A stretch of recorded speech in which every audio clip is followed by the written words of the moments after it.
Hello, welcome. This is the Heim podcast with your main meat mommy and daddy. My name is Travis. I'm Emma. And thank you for listening once again to your favorite meat slash business slash nacho related podcast. This episode was awesome. Yeah, this episode was packed full of secrets. Actually, we dropped a secret that I don't know if many of you were expecting. So listen to figure out what our secret is. But then we also shared a lot of business advice or whatever. I don't know if we're the best at that. A lot of BS, yeah. And things that we think will help others. Yeah, that's a great way to put it, Dave. And we talked a little bit about what's been going on in Dallas with our new restaurant opening. We did a lot of listener questions this week, which is something we brought back. So hopefully we'll get some more listener questions. And in general, it was a good podcast. We answered one of the biggest questions of what's the most difficult thing going from a food truck to a restaurant that we spent a lot of time on, and a bunch of other stuff. So great. Happy to be back with you and doing these episodes. Please support us at patreon.com/HeimTime podcast. It's like $5 a month, and hopefully we're knocking out at least 4 episodes a month for you guys. On Patreon too, we're asking, what are your questions? What do you want us to talk about? Trying to do some exclusive merch on there, some exclusive videos. So please support that. That's a great way to support this so we can keep it going. We're going to try to get some sponsors and some other stuff, but until then, please give us a follow, like, subscribe, YouTube, iTunes, Spotify, anywhere that you listen to a podcast. Leave us a review, because all of that stuff directly helps us get more people to listen to RBS, and we can keep doing this. So thanks again for listening. You got anything else? Good evening. Good evening. Fort Worth, Texas. Hit it, Paul.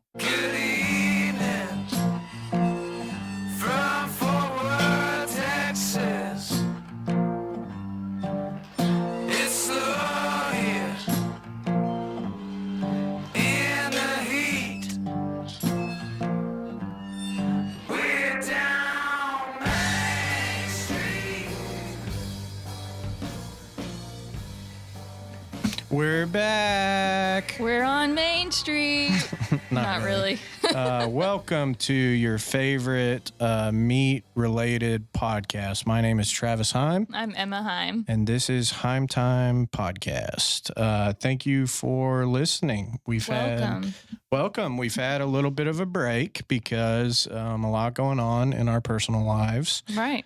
We opened another restaurant, Heim Barbecue in Dallas on Mockingbird Lane, right by Love Field, which has been fun. And 3 weeks in. Yeah, 3 weeks in, it's still open, which is great. So we're counting that as a blessing, especially in 2020. So exciting. So we, especially this episode, is just going to be Emma and I. We have a lot of listener questions, which are really, really cool. Thought I had a bug on me. Sorry. If you want to support this podcast directly, you can at patreon.com/HeimTime podcast. My mother today asked me, what is Patreon? Oh, so that was a great practice for explaining. It's basically just a way for you to directly support this podcast, what we're doing. yeah. So podcasts don't really make money. That's obviously not why we're doing this. And on a side note, don't open a barbecue place if you want to make money, because that doesn't work either. Do it. But we're working on getting some sponsors and stuff like that. Until then, this is just cost money. And so our patrons, now we're up to 13 patrons, which is a huge deal. Thanks, Mom. Yeah. So Eric and Sylvia, awesome. A bunch of other really awesome people that support us on there. It's literally $5 a month. And so you can support. We put all of the episodes on there early. And we're doing some other videos, some other stuff, so you can ask questions that we'll answer on here. We'll literally do whatever you want, for One of $5 our a month. Patreon listeners came to the Friends and Family event that we just had in Dallas because we invited those followers to come. So that was kind of cool meeting him. And a lot of like special stuff, special events we're going to do. We're going to do some merch drops. That was one of the questions we got today. And so all of that stuff will be on there exclusively. And then we'll go. And then, maybe down the road we get that Bush's Beans money and we start making some real money on this thing. We forgot our beans today. Yeah, well, they didn't reach out, so that's their own fault. We're moving on. We're going to go with, what are the other bean? Is there another bean company? Is that the only? Fiesta? Dude, yeah. Seasoning? Honestly, Ranch Style's been knocking on our door, and I'm a Bush's fan, but I'm like, hey, if Bush's don't want to step up to the table, then we got to do what's best for us. Ranch Style's still pretty good. Yeah, we got mouths to feed, so Bush's, bring it on if you're coming, and we'll go. If you're listening for the first time, you probably have no clue what we're talking about, but thank you. We really appreciate you listening. So. This is fun. So where do we begin? This has been a little bit busy. If you're listening to this, there was an election that happened. A lot of people are talking about. I don't know much about it. So a lot's happened. A lot has happened. Where do we begin? Personally or either way? Personally, well, let's drop the news. Drop the news. Shall we drop the news? Drum roll, please. In 42 days, I will be having our first child. Wow. So, yeah, I'm pregnant. Yay. I've been hiding behind this table here. So we're expecting a little girl. Due date is December 22nd. Christmas baby. Very Christmas exciting. baby, just like me. I'm December 21st. Poor girl. I always envisioned my child to have like fun July 4th birthdays with cookouts and pool parties, but we're not doing that. We're super excited, super blessed, super thankful. I feel like I've leveled up in life. So all you parents out there, even though she's not even here, I kind of feel like I know what you've been feeling. So yeah. Are you excited? Crazy. I'm excited. Shout out to Paul. Some studio tricks to make it seem like you've been hiding this. And you've actually been on the news, 3 or 4 times? On TV. And I'm obviously pregnant, but you can't tell. I'm excited is a word. I'm nervous. When we say we have a lot going on, it's kind of like we definitely have a lot going on. And so it's been incredible, and this is gonna sound stupid. You don't, I think, realize what all is involved until your wife's pregnant, and I'm assuming I'm the father. Yeah, you are the father. Okay, good. Murray told me. That's good. So check that, off the list. No, it's Walker, my friend Walker and I were talking about this, where he said the other day, like, we kind of have the easy part. Like, you ladies have to do all of the tough, stuff. And there's so many different things that happen in your body and hormones and everything. So you're doing a great job. That's all I was going to say. Too many doctor visits. Yeah. And also you've opened a restaurant in the middle of this. I've opened a restaurant. Yeah. That's crazy. Annoyingly have been running tickets in the kitchen. Yeah. Running the expo. And I've had to tell you to cut it out and go sit in a corner. And you don't listen to me. I've been better the last couple of days. I've still been present in near the kitchen front expo, I guess, like on the side of front of house. But yeah, no, for a couple of days I was like literally expoing, and you were like, I'm gonna literally lose it, and I just can't. I don't know, it was hard. It's dangerous, but I personally would like to thank White Claw for helping this baby inside of me. Shout out. Yeah.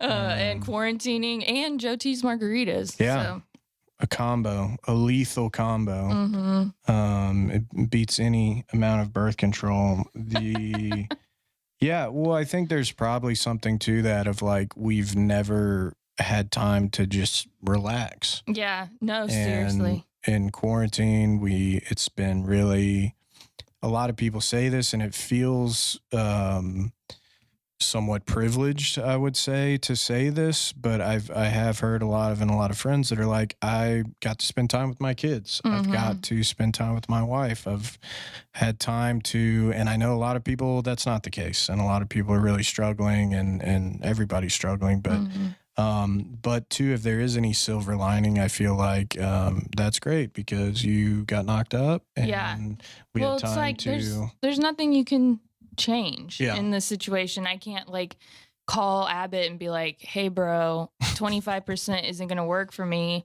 And so I really just took on that mindset of there's not anything I can do. And also this is the one time in my life that there's not something I can do as far as our company and restaurants go.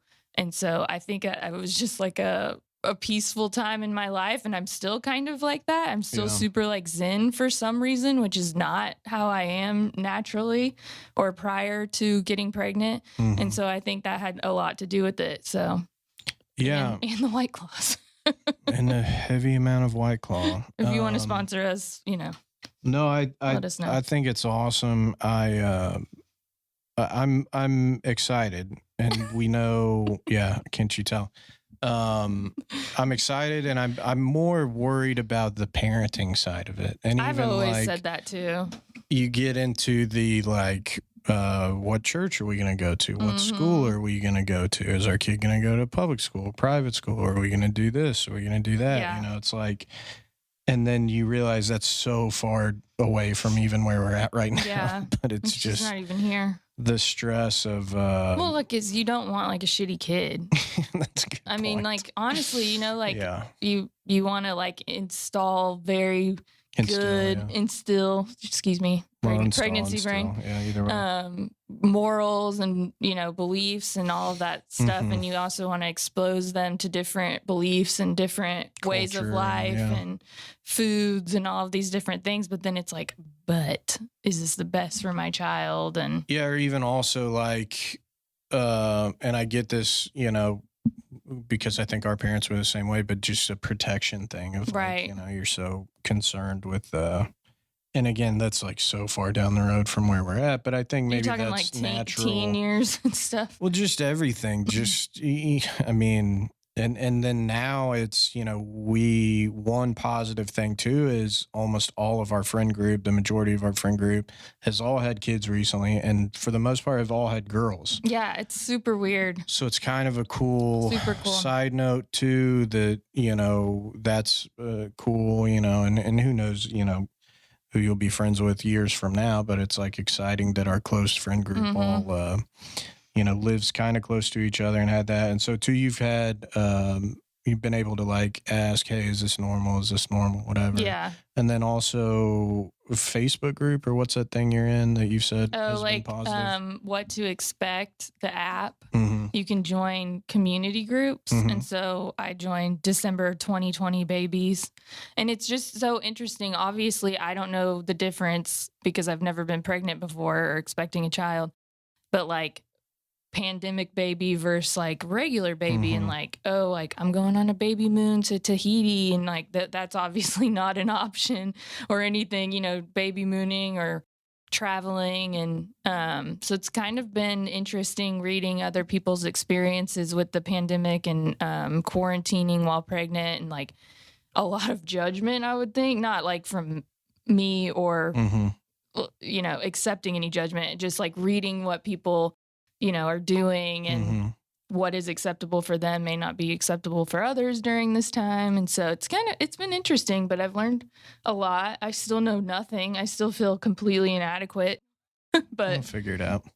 Yeah. I plan to keep her alive. So, and that's something that I wasn't fully aware of, but there's a very real mom guilt and a very real. Well, what's funny is I feel that about the restaurants at times.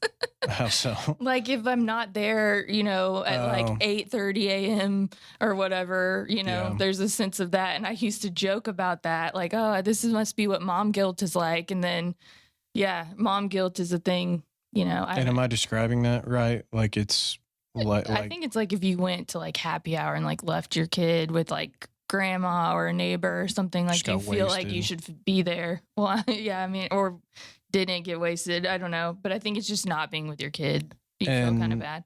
And two, I guess the other side of that is down to at what diapers you use. Dude, and like every possible thing on all that. Yeah.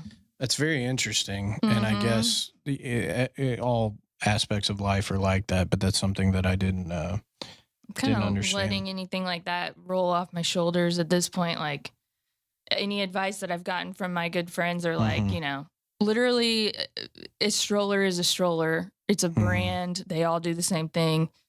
It doesn't matter which one you use. So it's kind of a good mindset to be in. So yeah. And I totally agree. I mean, there's things like all of that of like, oh, they have this carrier, you have this, you know, diaper thing or whatever, that I'm just like, I cannot believe this is a thing. But so if you're listening to this is legit insider information. We just actually posted on our personal social media this last week. We're sitting in the dry storage at Mockingbird in Dallas and decided to post. We waited a long time just because of the year and because of everything that we've gone through and because of, you know, opening the restaurant, the election, pandemic.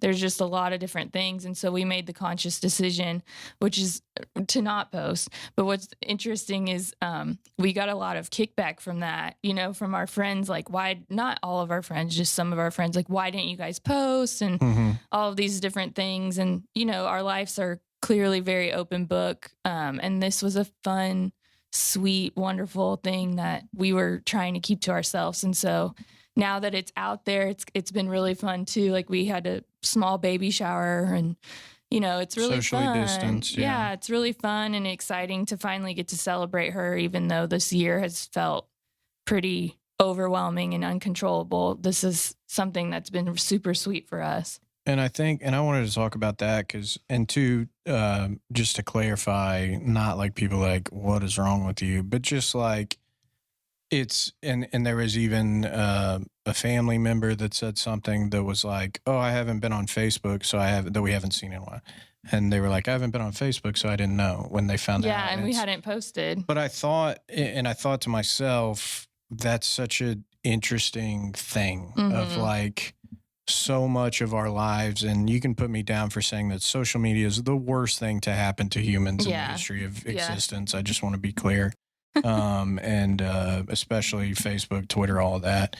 But it's such a strange thing where so much of our lives are in that. And I think, and she didn't mean anything by it. She was just like, I haven't been on Facebook. And it's like that, as if that's a normal thing that people would post about. And it is a completely normal thing that people would post about. And I think for us, it was just, you know, there's so much going on. You're worried. I'm still worried, even doing this, you know, I'm worried about, you know, making sure that everybody's healthy and that everything's good.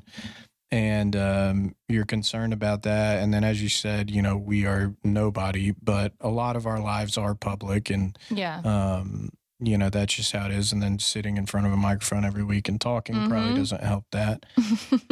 But it was such an interesting and beautiful thing of when we found out, kind of the roller coaster of emotions, everything that you go through, and then just being like, you know what, we really just want to keep this to ourselves for now. And it was sweet. I think from our perspective there, and I'm not saying anyone has to do this or not do this, whatever, but I think it was really cool. And the other part that you brought up was it was really cool being able to tell people. Yeah, like every podcast, Grady, Jonathan, Daniel.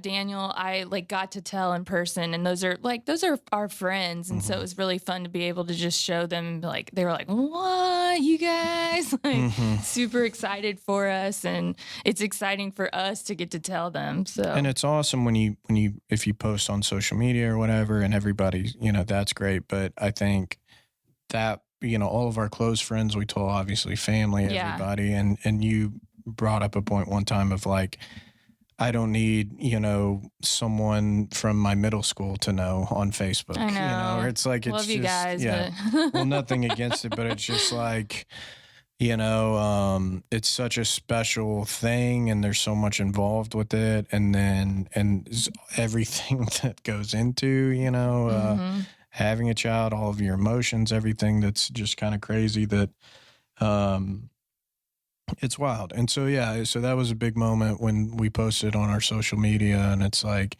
and it's just too, it's weird. And so then describe that. Like, that was awesome. I felt like we like really it felt felt encouraged. really good because we had hidden it for so long that it was like, oh, like it was like people seemed genuinely happy, and it was for me, it was like 2 days after the election, I think.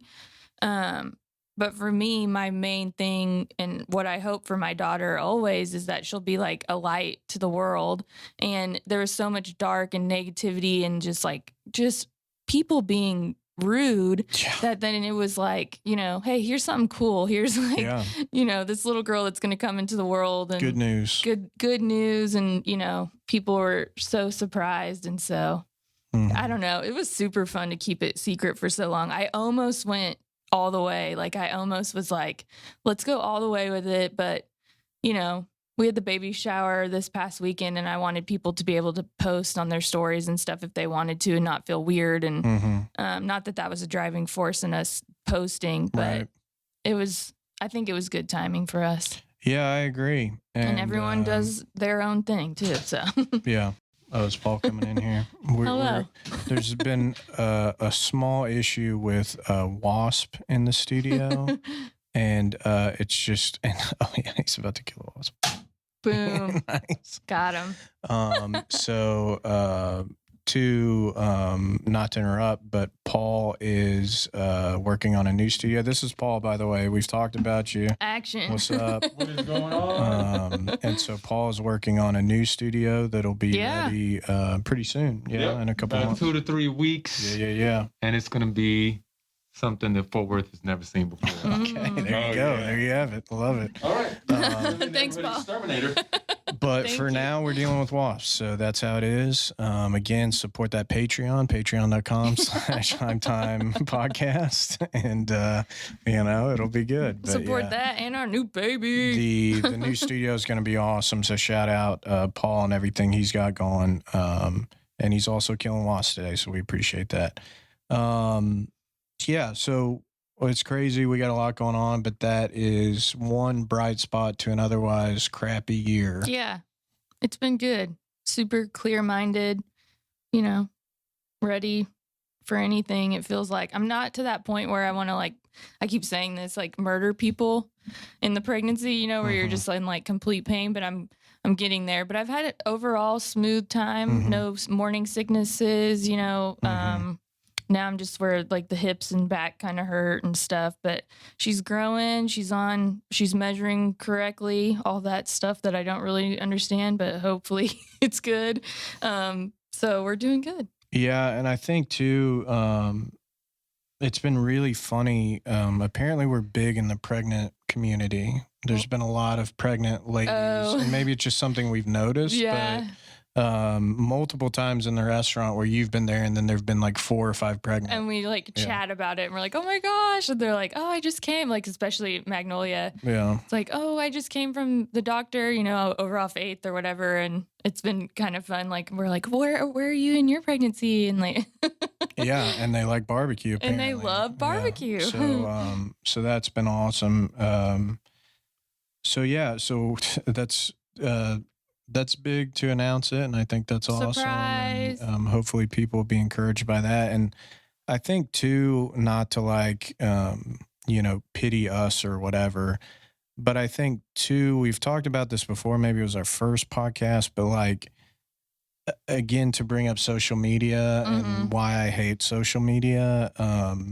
When we open in Dallas, this big opening, Sarah Blaskovich, a writer for the Dallas Morning News, gave us a great article kind of celebrating that we were opening, and it was crazy, and it's been crazy.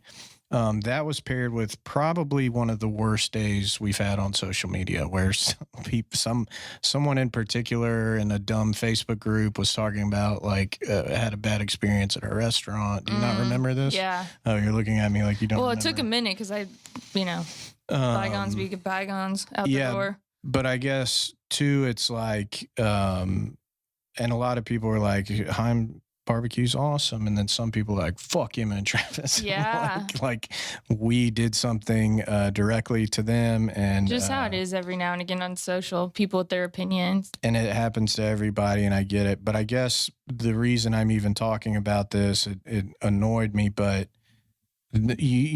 we've talked about this before. You don't know what people are going through. No. And especially with us, a tremendous amount of stress with opening the restaurant, making sure we're hiring enough people, trying to do all the things we're doing to keep everyone employed that works for us. And then on a personal level, the health of our baby, the health of you and your pregnancy, and everything that's going on. And then somebody's like, oh, your life work sucks and you're a piece of garbage and everything about you sucks. And it's just, that's where I think we talked, we did a podcast with Sam Anderson that was awesome. I don't know if we're doing this one before, releasing it before or after, but,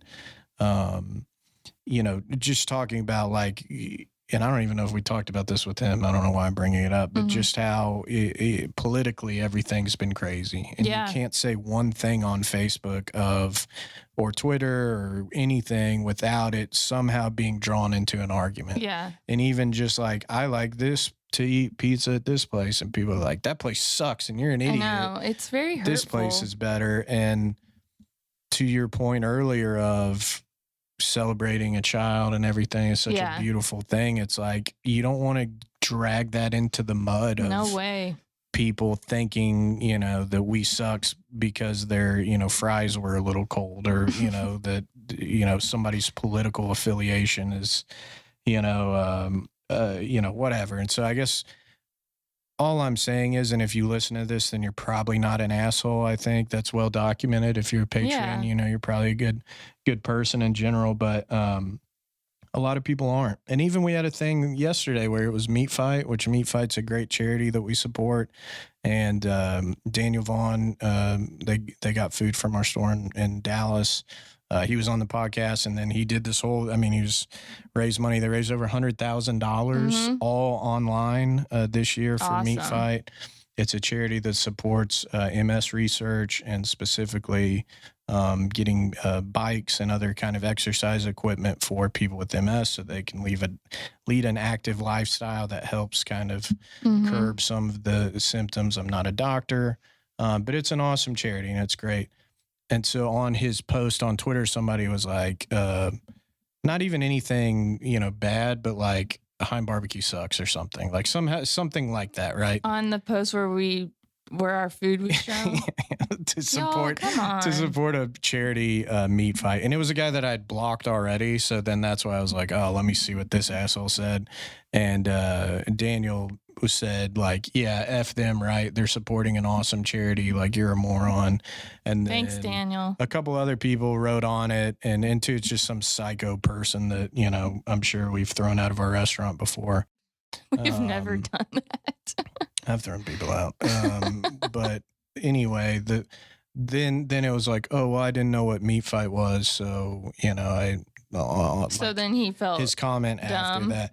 So shut up. Yeah. So don't say anything. So don't even whatever. But again, my point being like, everybody has a lot going on, and like, maybe you don't need to prove your political point on Facebook. Maybe you don't have to comment on that Instagram of, some girl or something that's inappropriate. So all of that to say, I think that the relationship just with social media and us posting, not posting and all that stuff. And it's like, I think, it probably seemed odd, but then the reason that we did it were for those reasons, but then also it's such a cool thing, and everybody people, then you see people that you haven't seen in a long time commenting that they're very happy, all this stuff.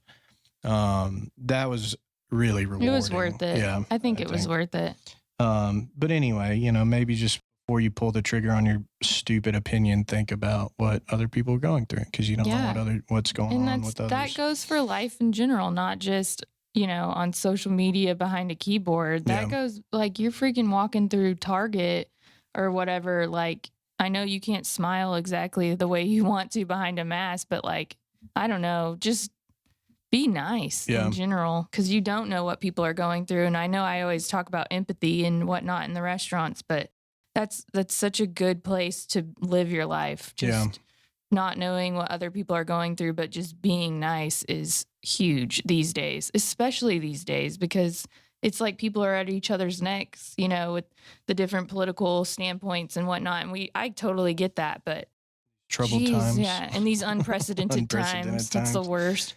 But anyway. And we have specifically said we don't want to talk politics on here, but I think one thing I do want to mention is like, whatever you believe, half of the country thinks the other way. Yeah. And it's not like 3 or 4 people, and it's not just people in East Texas or people in Detroit or something that everybody has.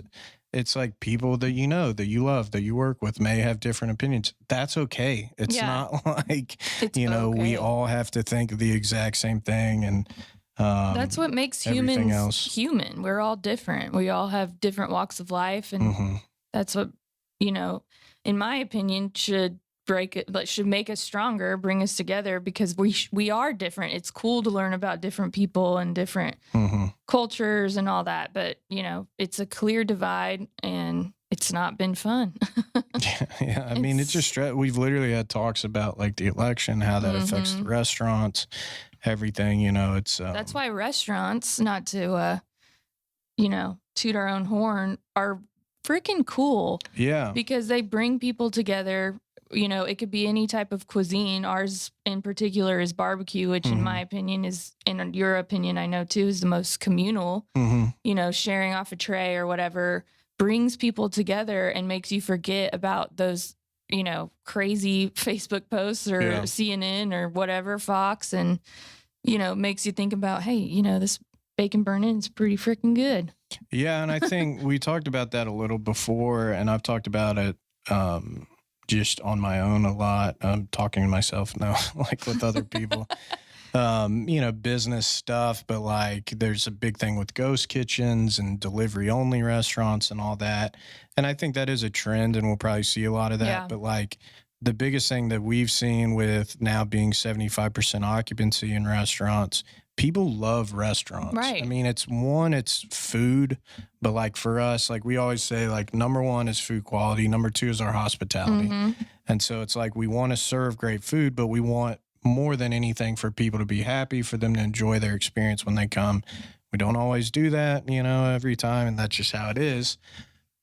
But to my point, that like people want to go to a restaurant, want to experience that. And I don't think that's ever really going to go away. I think you have to be safe about it. And that's a big, and I agree with that, big thing. And we read an article that came out today, Dallas Observer, how political should your restaurant be, or do you want restaurants to be? Which I thought was really interesting, because you do have some, places that align with a certain, political group or any, whatever. We try to be as inclusive as possible. And so I think in general, that means not picking sides, when it comes to that stuff. We want Republicans eating next to Democrats, next to, everybody and all of that. But I think Taylor Adams wrote the article. It was a really good article in Dallas Observer, but more so it was like, one thing that we should all kind of focus on is like health and safety. And there have been places that were like, there was one place in general, barbecue place, that was like, we're not allowing masks. Like you have to take your mask off if you come into the restaurant, which is shocking. So I think in general, like restaurants nowadays, and we've seen this with Dallas, it's like food quality, hospitality, all those things are important.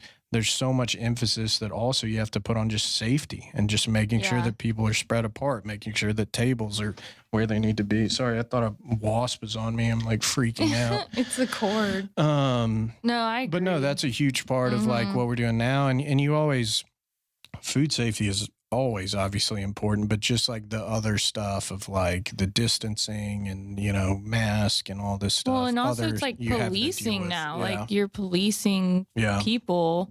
Where like, you know, if you don't want to be next to someone in line like ever. Now that I'm like thinking about like life, it's like I've always hated that. Yeah, and like and now it's like now you can literally be like, madam, please step back.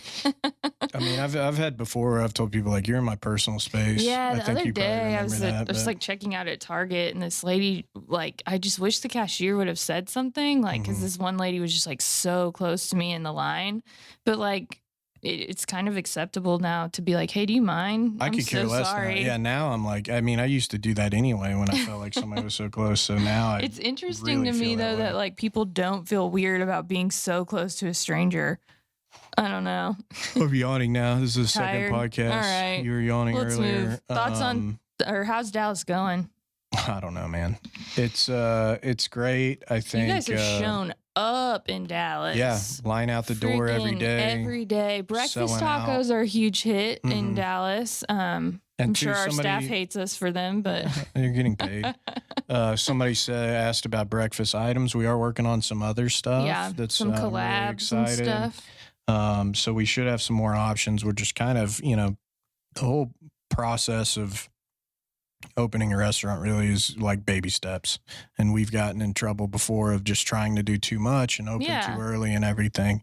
So I think it's gone really well. We've sold out early, almost every time we've been open. But also that's given us more time to train and more time. Yeah, it's on purpose. We've had people like, why don't you just cook more? And it's like, it's on purpose. What a great idea. Oh, I never thought of that. Brilliant Holy idea. Crap. Paul, did you know we can just cook more food? That's a brilliant. You can? That's a brilliant solution. Who would have known this whole time? I've been wildly successful. Or like when they're like, why don't you open both registers? Yeah. Because this just doesn't make sense. And I'm like, you see those yellow tickets that are up right there? We got to get through those before we can just crank open the second register. But you should let these guys run your restaurant. That's what I said. Yeah. But we didn't put that register. Ideas. We didn't put that register there on purpose or anything. You know, like that's the goal. So anyway, bear with us, right? Because there's a lot of that process of just, you know, we don't want to just roll it out and do a bunch of stuff and go 7 days a week and do all that. And then people have a bad time or don't get good food. Or a bad first impression. Yeah. And I think even week one, we had a few of those. Oh, for sure. We're already have hired a new manager. Yeah, we are on our second manager now already. Didn't see that one coming. Yeah, whatever. But you get a lot fun of stuff. curveballs. If you have a restaurant that you are directly involved in, but you're not managing directly, you know how important that key person is, and if that person isn't there, then you're SOL. And we are now on our second one in the third week. So showing promising signs with the second one. So we'll see how that goes. It's great. I think somebody asked like, how's hiring been? And to be honest, it's been tough because, you know, a lot of people don't want to work or have maybe health, you know, things or whatever. And, you know, I get it. And so the crew we've hired over there is awesome. Yeah. I really love them. I really like them. Really picked up the training real well or you know, you can tell that they're excited so far, which like enthusiasm in general is big. There's times, you know, I think the other restaurants, they've just been working there forever. They're kind of like, oh, another day. Yeah. You know, so it's like, it's hard when you do it over and over and over again. And especially like the smokehouse guys, that's why they're such badasses, because they're in there doing the same thing every day. But you have to be passionate about what you're doing. Otherwise, you wouldn't care if the bacon burn-ins are a little underdone or overdone. Yeah. So, you know, for the most part, our crew's really awesome and we're excited. So I think we just need to hire a little bit more and we can really go. And, you know, our whole MO is 7 days a week and breakfast, lunch, and dinner. And we don't want to be the people that sell out, but we'd rather go that route for the first couple of weeks and make sure everything's perfect and get in a Not situation. to mention training a new GM. Well, yeah. I mean, a general manager let's be runs the whole honest. thing, so That was a little bit of a curveball. So anyway, it's been fun and the support's been unreal. Yeah. I always heard from people that would say, "Oh, I drove from Dallas, or I did this or that." Almost everyone I've talked to, a lot of people that are coming have come to Fort Worth and live out there. And one guy in general I talked to that was super nice, I forget his name, he said they drove from Forney to go to the river. Tom Fletcher. Tom, yeah, Am I shout allowed out to say Tom. last Whatever. name? I mean, Well, he's awesome on social media. He's a little bright light on our social media. yeah, just somebody that gets what we do and what we try to do. And he was telling me he drives from Forney to go to the river because he loves the patio there, loves the bar there. And then he met a buddy in Dallas at Mockingbird. And That's so awesome. I said, before you leave, I want your opinion on how it compares to others, feedback. And he gave me, open and honest feedback about everything. And that was great. And that's really what we need. I think when you have, there's a term in setting the table, Danny Meyer, that I've talked about, he calls shared ownership. Yeah. And, the idea that, customers, I hate to call them customers, but guests, people that are really love your food, love your story and what you do, they're your biggest proponents. And they're people that are going to share, hey, have you been to the river? You should go to Dallas. If you're in Dallas, you should try the breakfast tacos, this or that. And two, there's a lot of people like that have been, huge people that have shared everything about our restaurants and really support. Michael Deaver's another one. Shout out to him because they had an anniversary the other day or something. Well, I think they were just saying they hadn't been in a while, and it was their anniversary the last time they came, or his birthday or something. Yeah, I think it's his birthday. So I don't know if he listens to this, but he's an absolute badass dude, super nice. He used to come to the food truck, so somebody like that has a special place in our hearts for sure. Yeah, still supporting, still keeping it real, and so that's awesome. So anyway, it's been great. I think one of the biggest things that we look for in restaurants is like, we don't want to be a Rudy's or something where every building looks the same and it's just kind of a money making deal. And so especially this spot's right next to the airport, but also we're near Park Cities. We really wanted it always to kind of be this community, thing where, we're supporting everybody. And one of the most exciting things for me is a ton of Southwest employees, a ton of airport employees. Shout out to the Sewell guys, the Tesla guys, all those guys. I mean, we're talking like blue collar dudes that are working over there. We're trying to be a little bit quicker. I know like sometimes an hour lunch, can get kind of dicey over there. So we're trying to be faster. But we do a neighborhood discount for those guys and ladies that work over there. That's important for us to have their support. And then, hopefully we can bring some of that neighborhood crowd from around there.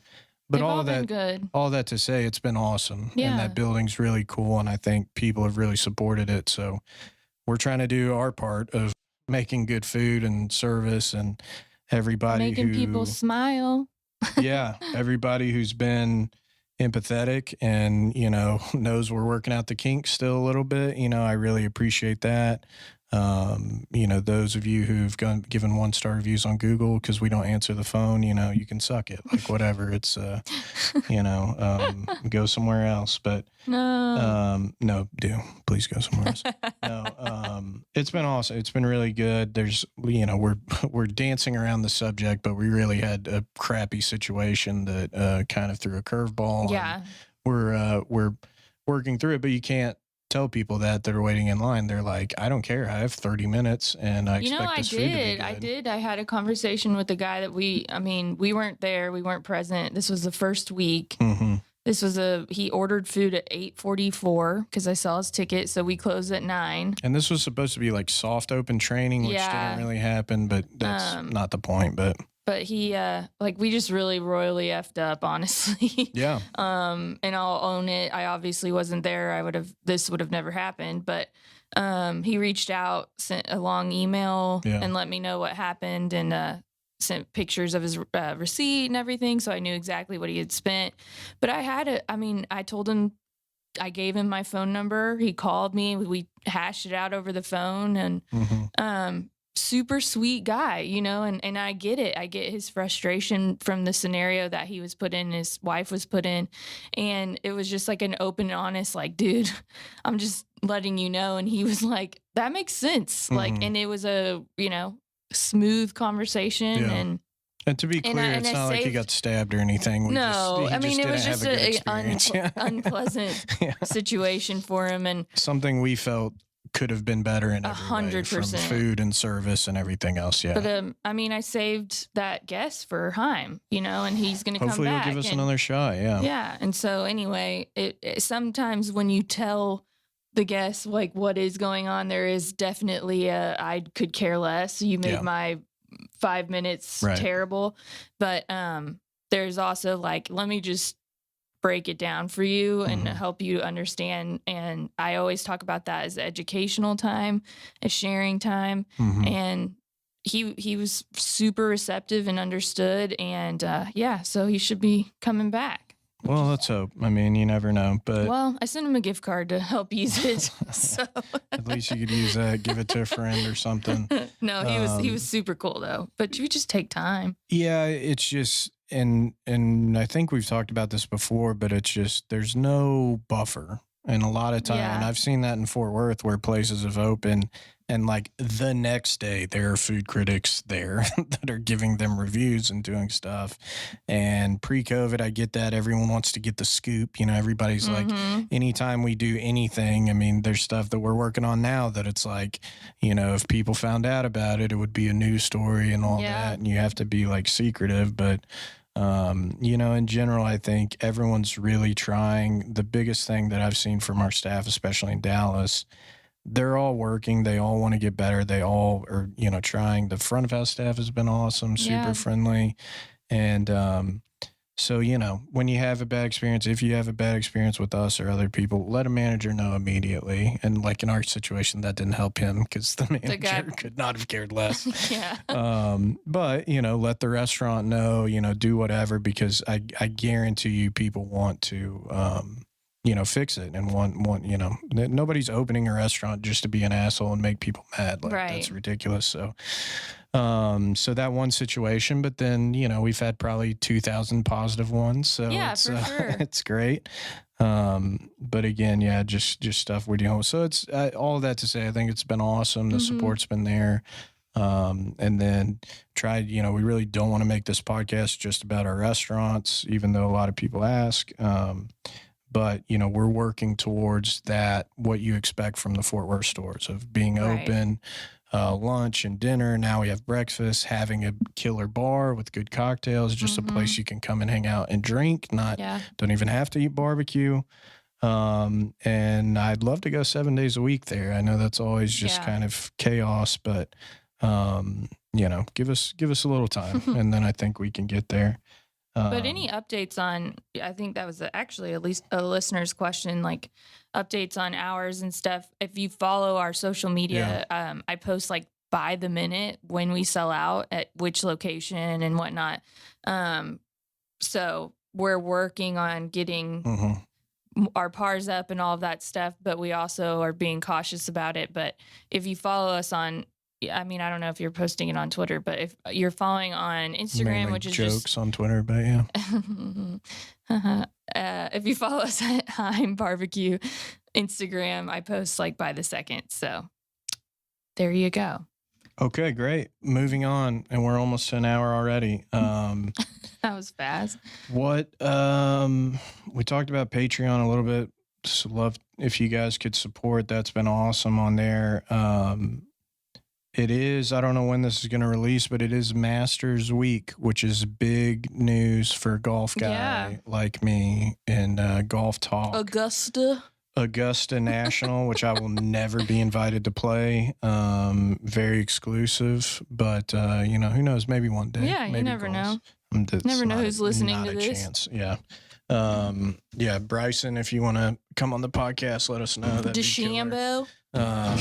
Yeah, he's crushing it. So We asked for questions. This was from our friend Keller, Keller Harbuck, I guess I could say his full name. Yeah, Keller. Shout out Keller, golf buddy, friend, go frogs. He said 2 questions. Who could eat more bacon burn-ins, Harry Higgs or John Daly in his prime?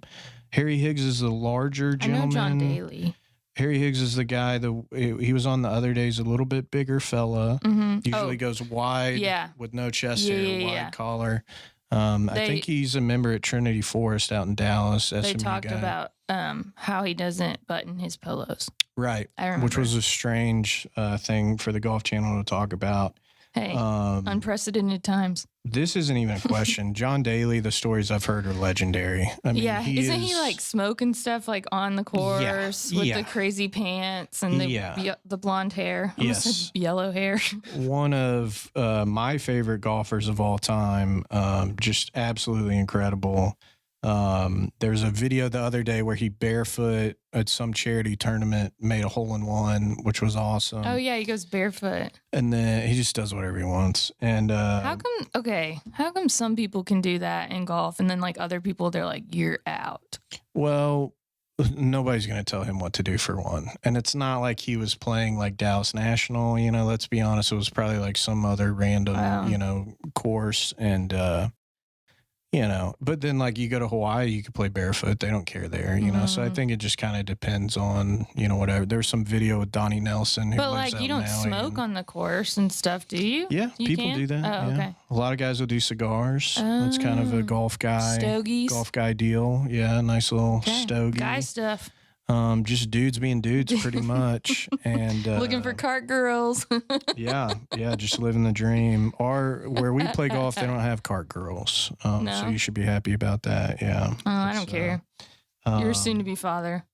Yeah, that's true. But anyway, but no disrespect to Harry Higgs. I'm sure he's a nice guy, but John Daly could eat. He could win a chicken wing eating contest right now. Yeah. I mean, it's unbelievable. I'm sure the amount of beer he's consumed in his life is just astronomical. And so another good question from Keller was, if you and I won the Masters, what would the menu be for our champions dinner? Oh. So you're probably familiar with this because we actually did the champions dinner for Jordan Spieth at the what do they call it? Colonial. Charles Schwab, whatever.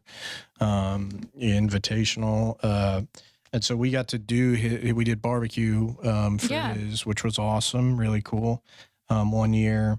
Couple years ago. So, and then he said if you could use local restaurants, so do you have anything that pops in your head?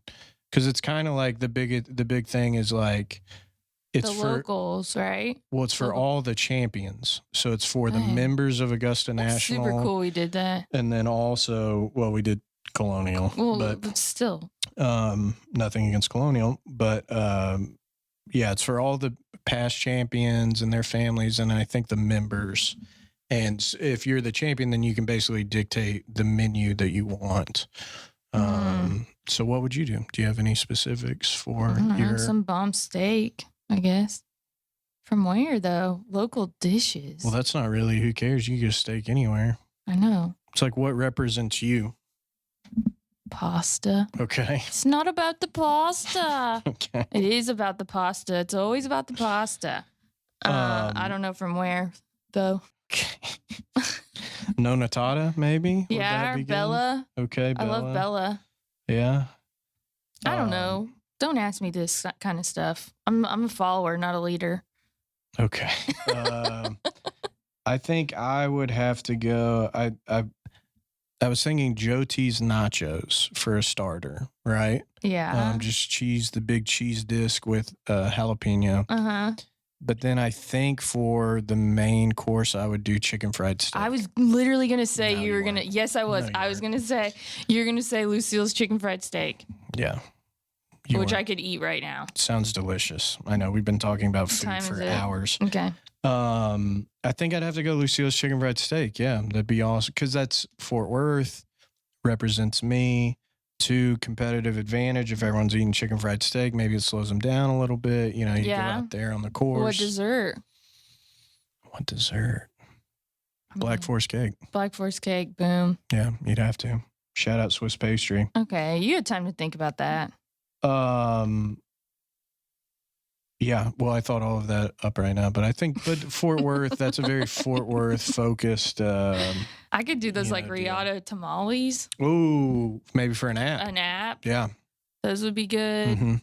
Mm-hmm. What else do I like? I mean, I like Buffalo everything. Bros. It'd just be like I'll be junk getting food. some ranch dressing. Buffalo Delicious. Bros. Do you have a pick to win the Masters? Anybody that's, I mean, to be fair, you do watch golf every night in bed because I watch golf every night. It puts me right to sleep. Bryson's been playing Bryson's good. pretty Tiger's good. playing. Sergio Garcia, we found out today, COVID. He's out. Oh, really? He had to withdraw. He's got the Rones? Dang. If you want to know my pick, who I think is going to win is Bryson. Because he's just been You're on the Bryson train. absolutely on fire. Well, he just won the Open, right? He's Not long ago. incredibly annoying. A lot of people don't like him. He is like, I'm just going to do whatever, type of thing. Yeah. And it's turned a lot of people off, but a lot of people like it. Paul, do you have anything? You like Bryson? I do like him. I do think he too. is a beast. Yeah. But Yeah. what I'm worried about for him Mhm. is that I don't think he can hit his driver in Augusta very much. That's true. He's going to have to play with his like friggin' 6-iron the whole time. There's a Why? Because he hits too couple- hard he and hits far. it. I mean, he carries the ball like Yeah. what 330, Yeah. Yeah. 340 sometimes. He's a beast. It's insane. And but the Augusta's a super short course. Yeah. Mm-hmm. So that takes the driver out of play a lot. Yeah. A lot of his. So, I mean, his game is on driving the greens on par fours. Yeah. Mm-hmm. And putting for eagle on par fives. Mhm. So that's what I mean. I love Bryson. I Yeah. think he is just, and he just doesn't care. No. Mm-hmm. Did you guys No. see the pics before he gained his weight or how Yeah. much? Yeah. Like he is just a hawk. Yeah, he's a He is. monster. He is. So that's- crazy. But if it were up to me, I'd love Yeah. Tiger to win. I would too. I would absolutely love Tiger to win. I'm a huge Tiger fan. Yeah. I know he's kind of had a checkered past. We've talked about. You've seen his Reels TV. I watch Reels TV a lot. So, I've seen his Reels. I learned about the waitresses. There's a few, but and two growing up in the era that I did, Tiger was like, there's nobody like Tiger. I mean, it was another level. I'd probably go Tiger. Or I don't think he'll win, but I would love. he for won him like to 2 win. years ago, right? 3 years ago, 2 years ago. Last year? I don't know. The Masters? Yeah, he did. Last year? 2 years ago. I don't think so. Google it. Are you Googling it? Paul's gonna check it. Yes, he did. I don't know. I don't remember. If you're such a fan, you should know. Last Okay, year. see, told you. 2019. So I don't know what day it is, to be fair, but yeah, he. Buy me chicken wings. Okay. Yeah. Done. Yeah, thank you. Tiger and Tiger always shows up for the Masters for any major tournament. So I will be desperately rooting for him. If I was putting money down, I'd go Bryson for sure. So I have a question for you. Yeah. What happens if Tiger wins? Does he put his own jacket on? Yeah, I don't know. Or does he get another Do you one? take off a jacket and put a new jacket on? Like you have multiple jackets at that point? I saw a meme that said, he goes, I would love to see this. And it showed Tiger putting Tiger's jacket on.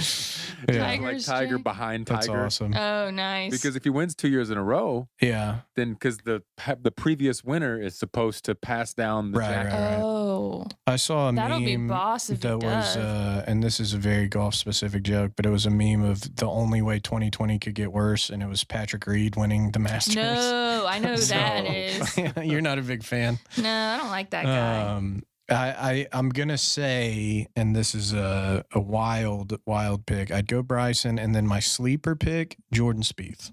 Jordan, I love Jordan. He's struggled lately. He freaked out last year on the Masters. His driving, He does well, accuracy and then is all of a sudden it's problem. like, I've never played golf before. And Jordan, I love can't you count so out Phil. much. Phil, yeah. You cannot count out Oh, Phil. left-handed Phil Phil? does some Destroying. insane things. Yeah. But he also just shot a 8 on a par 3 the other day. Yeah. So, I mean, You just never know. Well, he's played in some senior events because now he's like 50 or whatever you have to be for that. And the first one he played in, he won because he's like he's driving really it good. as far as Bryson pretty much, but like then he's playing with these old guys. So he's always good. He's always I got a factor. personal question. Yeah. For my own personal, Yeah. question. But Okay. Yeah. is old Brooks playing? Brooks is playing, right? I think so. Oh, okay. Maybe. I guess I'll watch. Could be wrong. Yeah, obviously you're in it for other reasons. Brooks. Like nobody has arms like Brooks.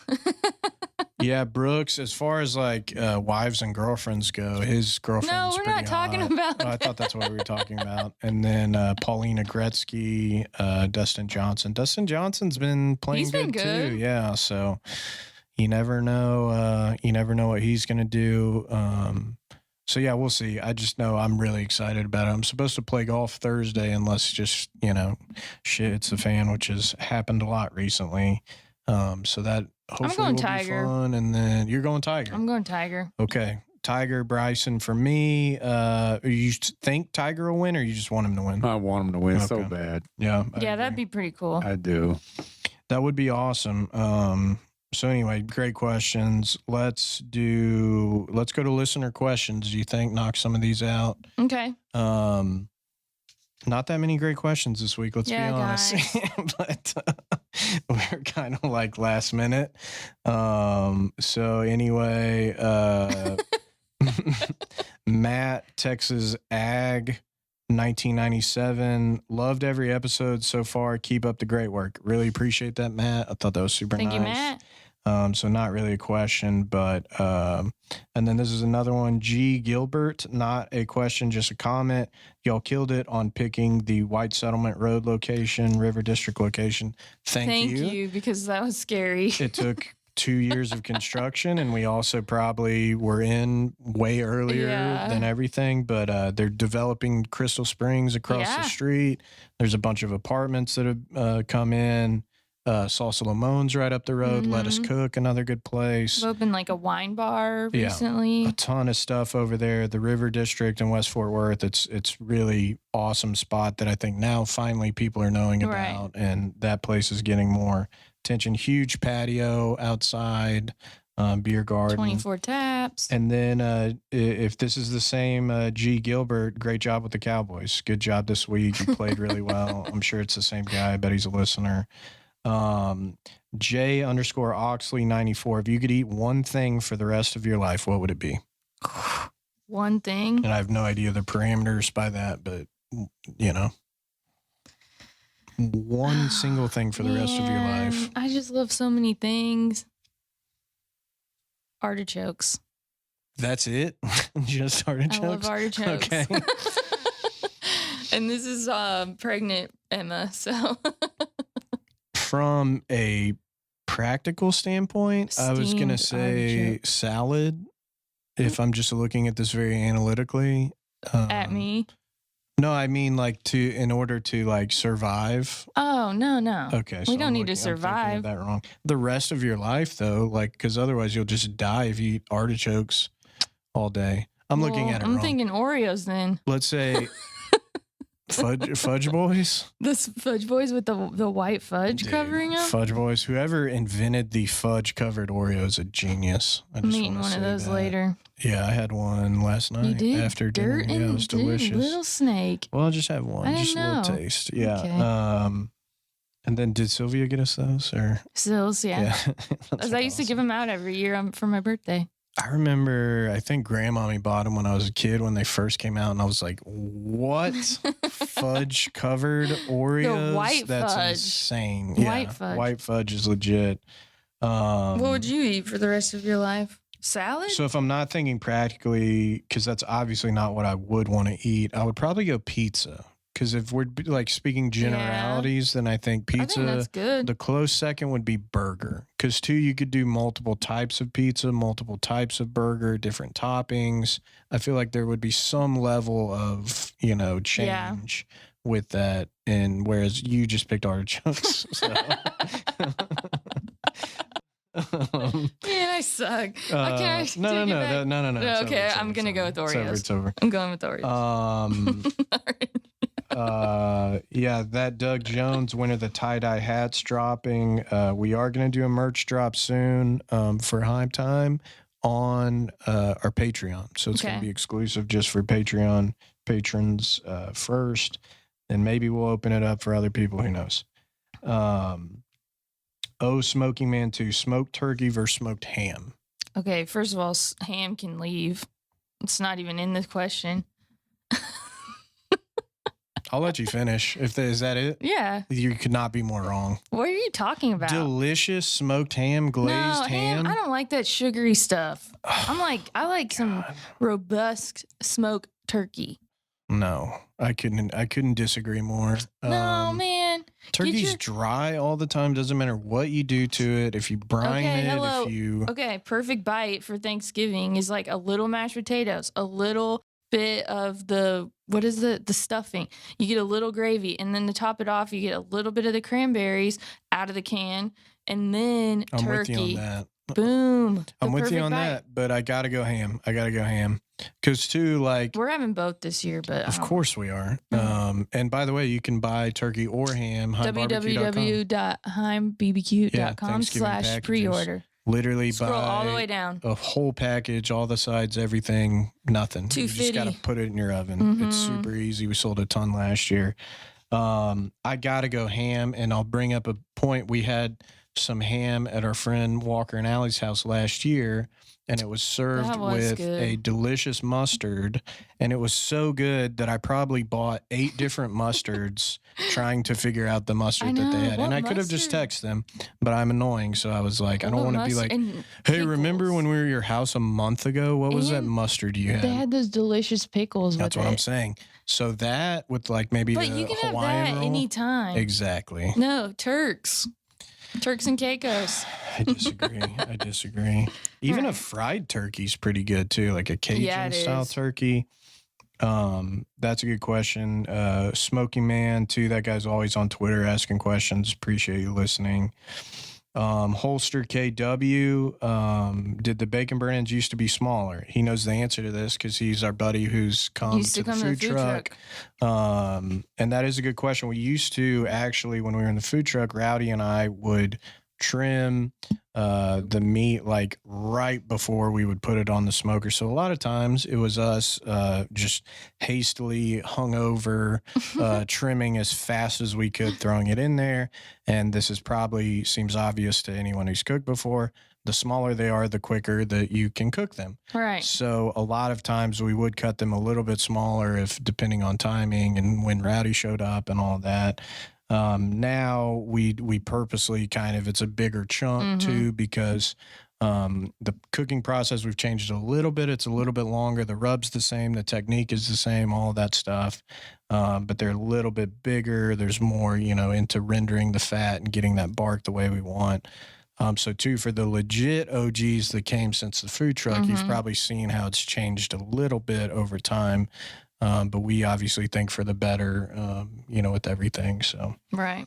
But good question. Yeah. That just proves that you know what you're doing.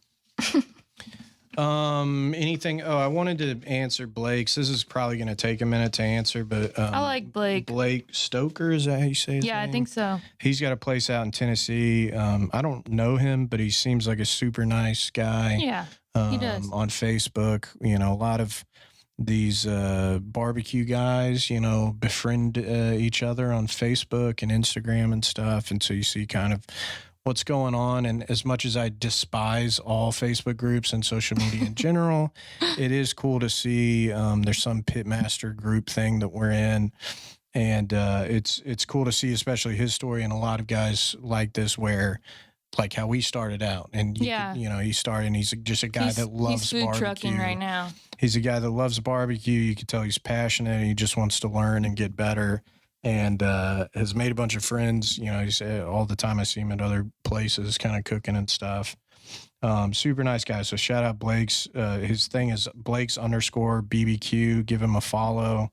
Tell him you heard it on Heim time and all of that. But he had a good question. What was the most difficult aspect of transitioning from food trailer to a brick and mortar restaurant?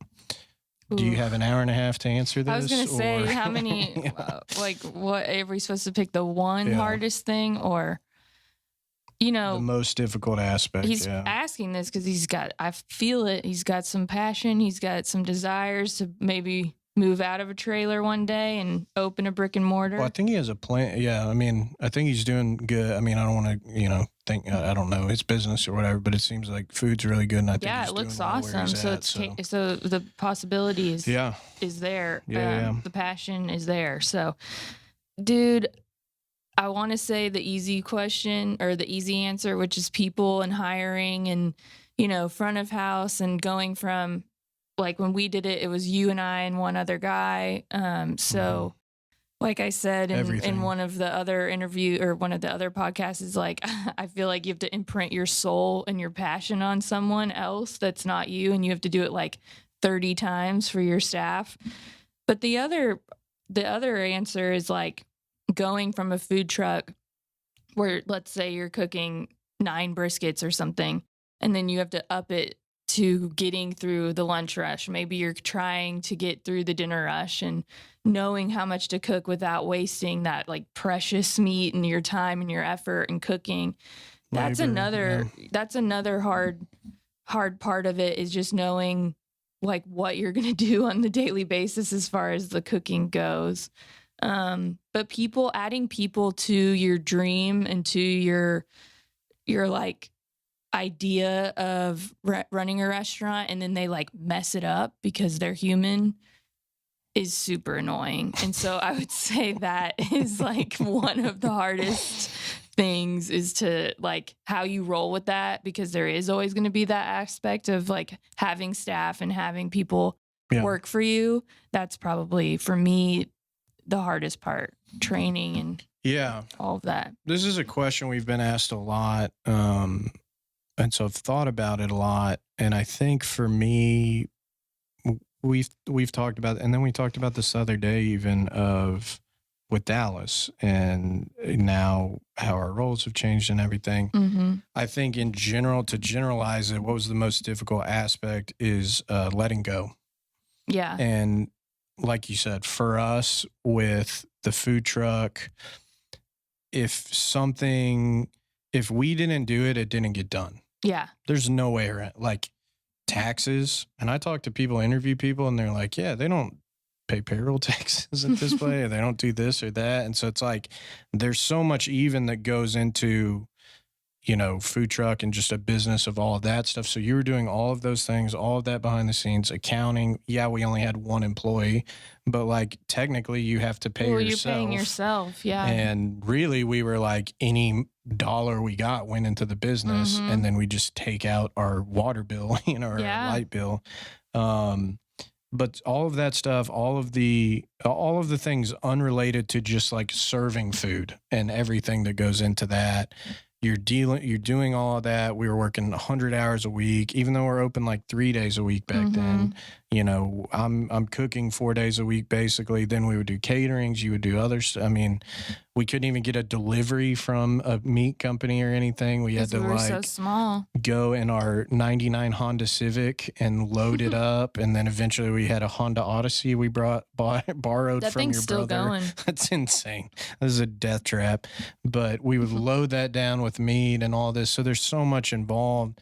And I think we've always struggled with you and I because we're both very impatient people, and we're both perfectionists, and we both have our opinion of everything down to like, if the music is on the wrong playlist, everyone knows this is a pet peeve of mine, but I don't want to walk in and hear Luke Bryan playing over our speakers.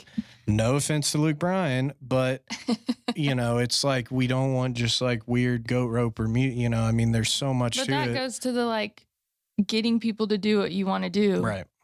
And hard AF. Letting go though, meaning because we're that way, and I think anybody who's opened their own place, like probably like Blake, he's very particular, he's very passionate. You know, he's not like somebody he hires comes in. He'll and be like us. You know, hey, I'm going to do brisket this way. It's like, no, it doesn't work that way, you know, all that stuff. But in general, I mean, getting to a comfortable level, because even it was crazy and it was chaotic, and we would have killed ourselves from overwork if we had continued in the food truck. It was, I mean, it was 120 degrees in there in the summer. Like I literally physically couldn't be in the food truck in the July, August months. I had to sit outside under a tree because usually the bar that we were at didn't have AC, or God knows what was going on there. So anyway, I think, but yeah, I'm sorry. I'm just going, I'm a scatterbrain, but I think letting go and saying, like you said, you hire people, you trust them to, like, this is the vision, and you have to spell out, this is the vision, this is our goal here. This is, you know, yes, we serve barbecue in our case, but the bigger thing, like we've talked about multiple times on here, is we want to make people happy. We want to have everyone have a good experience. We want it to be inclusive. We want, you know, we don't want just Republicans or just Democrats or, you know, whatever. We want everyone to feel safe and have a great place where they can come and enjoy a good meal. And there's a level of that where you can't do it yourself, and you'll just die. And so being able to trust, you know, other people, to trust managers, team members, and others to follow in that same vision. And you will find people like yourself. And there's a lot of people that work with us that are awesome, hard workers that care just as much, if not more, about, you know, how everything is seen. There's some people that don't give a shit, and that's just kind of how it is. But the big picture is, this is who we are. This is what we want to be as a business. And then being able to give people the autonomy, the freedom to make decisions, to do those things. But then your role, setting the table, constant, gentle pressure. So you're directing, you're leading, you know, and kind of pointing everyone back in the direction that you see fit for the company. How I think about it is, because I'm, like you said, I'm very impatient and I like things done really, really quickly. Your way. My way.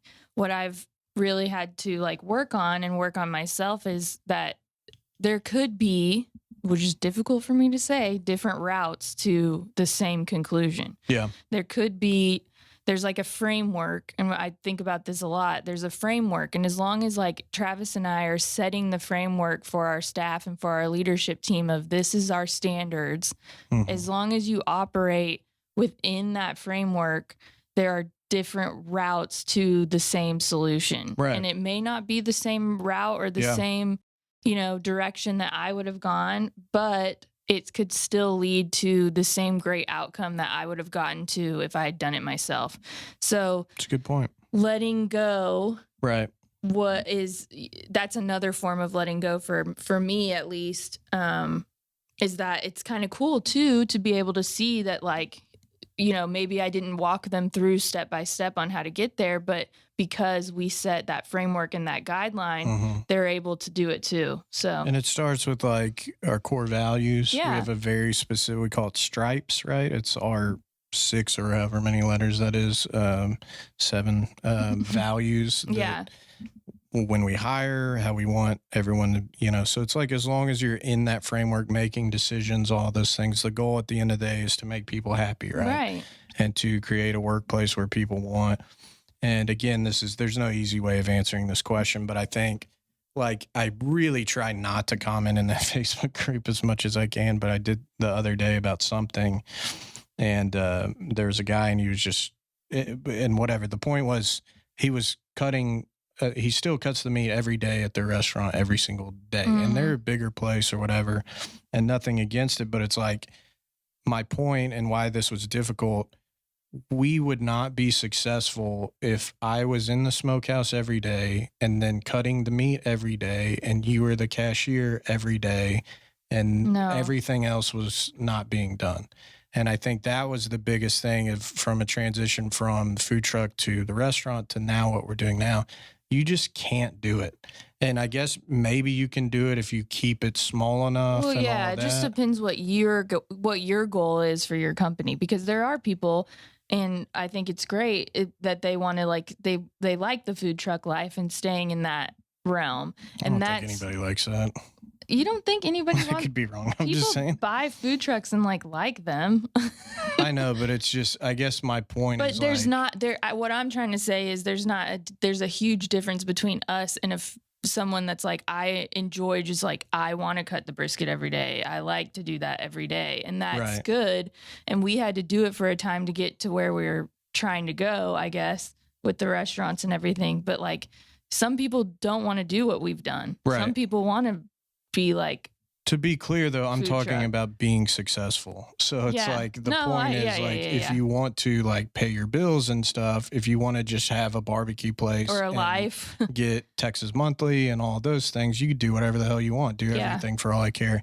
But I think to Blake's point, and I don't know what he's asking, but I guess my thing would be, I think we found that the biggest thing with being successful was I can pass these things off, Mm-hmm. still Gentle everything's pressure. in my grasp. I'm in charge of smokehouse. I'm watching everything. You're watching front of house, all of those things. But you have to give it to someone who is passionate like you, that you can rely on to do those things. And then you'll be successful, and you won't be working 100 hours a week, and you won't have all of the, headaches and everything that's involved.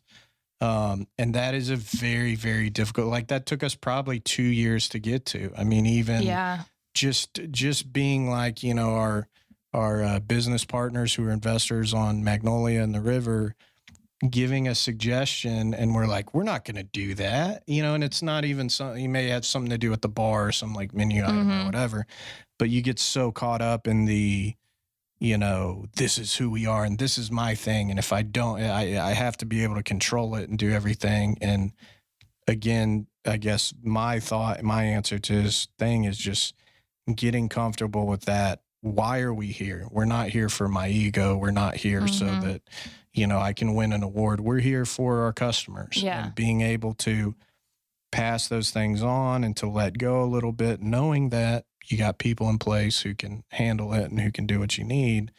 That's what I love about restaurants. That's, I think, what makes you successful, to where you can build, to where you can be more than 2 days a week. You can be, more than food truck. You can do other stuff, catering even. I remember in the food truck, it's like we'd have to shut down to do a catering. Yeah. We'd have to close because it's like, it's just us.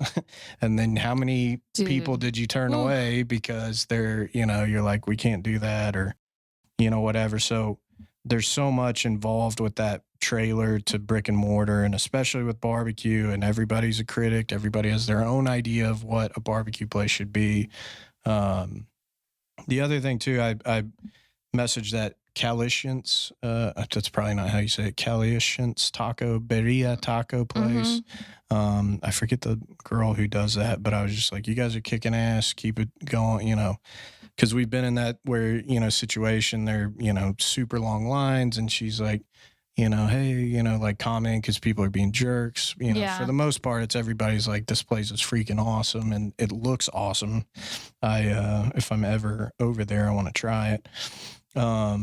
But in general, one of the things I said was just because she was very polite, and one of the things I said was like, my thought is like, just be yourself. And like the same thing with Blake. It's like, he's probably getting advice from like 20 different people who all have their own opinion of what a barbecue place should be, and what a like food truck should 100%. be, and what even going from a food truck to a brick and mortar should be.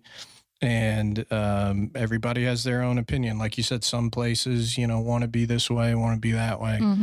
So again, my point for anyone in that situation where you're having success, you see like, oh man, this could really, I could actually make money off of my dream and be able to do this for a living. Just be yourself. Yeah.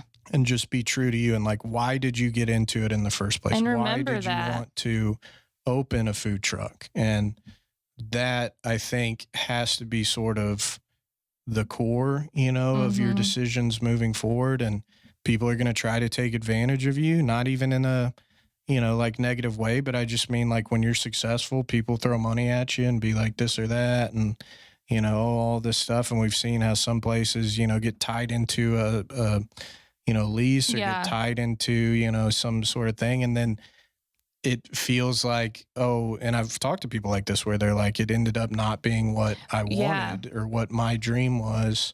And with us, we've always, I think, been able to, even though we've had investors that have helped us open more restaurants and stuff, you're always like, this is what we want. Yeah. And there's nobody else. And so I guess my point is just sticking to who you are.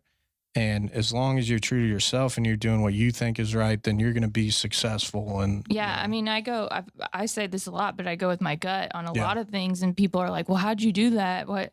And it's like, well, I kind of just listened to my gut. Yeah. But the other thing is too, a huge aspect of this is like, if you're transitioning and you're actually like, if you're legit, like getting people trying to throw money at you and all of that stuff. And like, maybe you have never looked at like LLC agreements or whatever, like lease agreements and those types of things. Like if you have a friend that's like an attorney or a lawyer, whatever, like have someone walk you through an agreement, because I think that goes back to what you were just saying. It's like people are like so desperate to want to get into a restaurant, brick and mortar, or their own joint or whatever, that they do end up getting stuck in something that they like maybe wouldn't have done. And so having like at least some guidance from someone like a professional, someone that can look over that is big. And I did commercial real estate in college, and I was not successful at it. But so I'm familiar with that stuff. So that helped. But we also had friends that kind of looked at it, everything when we were doing, and you're just always kind of getting feedback from, if you can find a mentor or somebody, that will listen, answer like questions. For real, like that's legal huge. stuff. Like you just need to know, because once you sign on a document, that's legally bound. And so you want to make sure you're doing the right thing. But on top of that is going with your gut, because if you really listen to your heart, then you know what you should do. And I know that's not like business. Like I can't tell you like, hey, this is how you should do business. But like, if you feel like you're overstepping. This is why we should do like an hour-long podcast just about this, because I feel like this question gets brought up a lot. And there's so many aspects to it aside from just like, whatever. And I'm kind of going against what I said, but like, that's my view of what being successful and doing all that is. And so you bring up a good point of like, if you just want to do a food truck or you just want to do this or that, but per his question from going from a food truck to a restaurant, that's kind of why, just to clarify my BS of what I'm saying. But I think in general, that's like we're big on the core values. Setting the Table is a great book. If you haven't read it, check that out. The other side of it, like I talked about, you have to have a good accountant, seriously. Yeah. And you have to know what your food costs are, what your labor costs are, all that stuff. I mean, so much of that gets lost. And, in some places are like, well, we take all our fat and make tallow out of it. And it's like, that's not food costs. Like, you gotta like, that's cool, but like, you gotta know down to a percentage. But when you're in a restaurant, like in a trailer, it's like, oh, you buy and you sell out, you buy, you sell out, you buy, you sell out. That's how we were. And like now in a restaurant, you've got that going on, but you also have like the stuff that you're continually purchasing. You also have, staff creating waste or whatever, knowing all of those little things. Theft, let's be honest. Yeah, that's a big problem with every restaurant. Knowing all of those little things adds into your food costs and all that. So, and then the cooks, like maybe you just cooked way too much today and you shouldn't have, and it's a holiday and it's raining and, And so. Yeah. We could go on and on. I know, Building that's what relationships with like our meat provider. I mean, we really partners with those guys, with our vendors, everybody.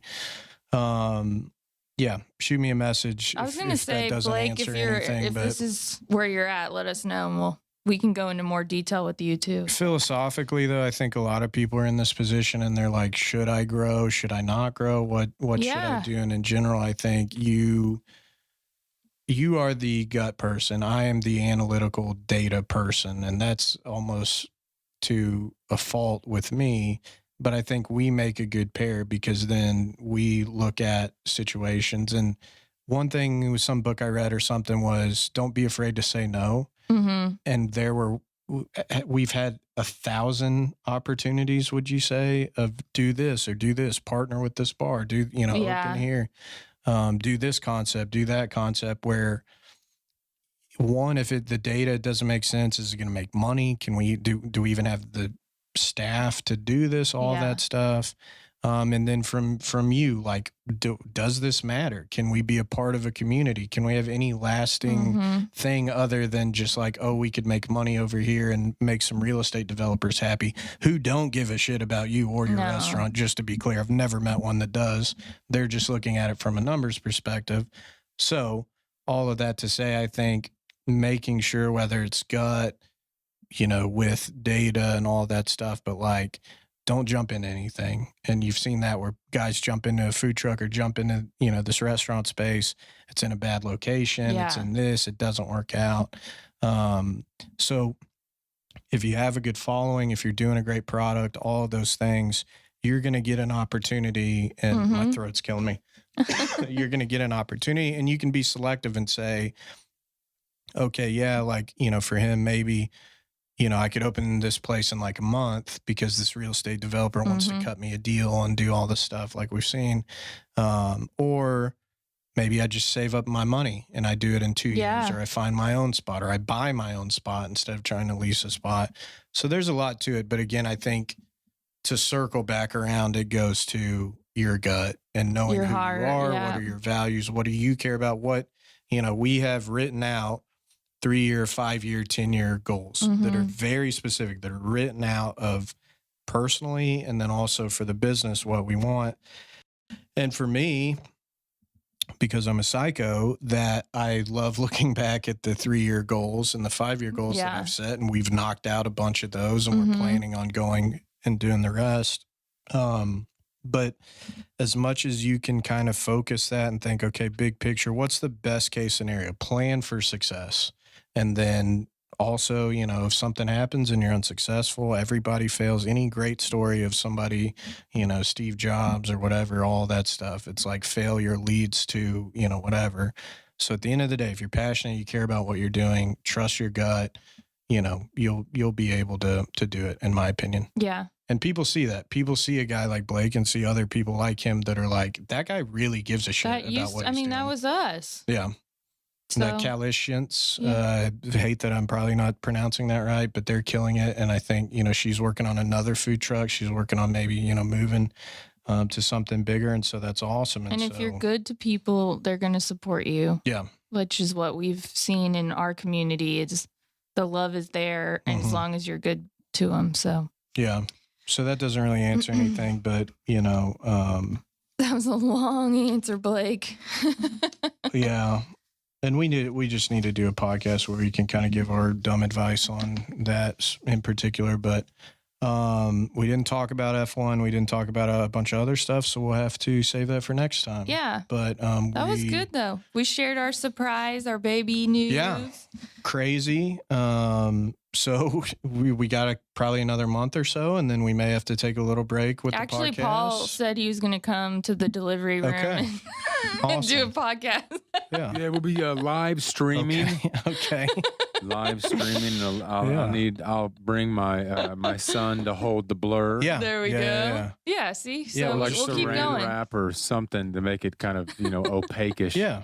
Maybe we could do we'll ticket it, do a live ticketed event online. We're there. Our Patreons, they need us. They need content. They want content. Yeah. They have to see Baby Heim. That's the least I can do. The best thing that you guys have ever cooked. Yeah, that's a good point. I'm excited. So yeah, this has been awesome. Dallas has been awesome. We're gonna try to keep this thing rolling. Obviously, it's a big part of it is up to your support. So the Patreon followers have been awesome. We're gonna try to get some sponsors too, so we can keep this thing rolling. If you know anybody that wants to sponsor Bush's Beans, maybe you could tag them. Hit them up, and let's try to keep this thing rolling. So. That's all I got. You got anything else? I'm done. Okay, let's go eat some nachos or ready. chicken wings. Mm. Okay. Thanks, guys. Bye. Thank you.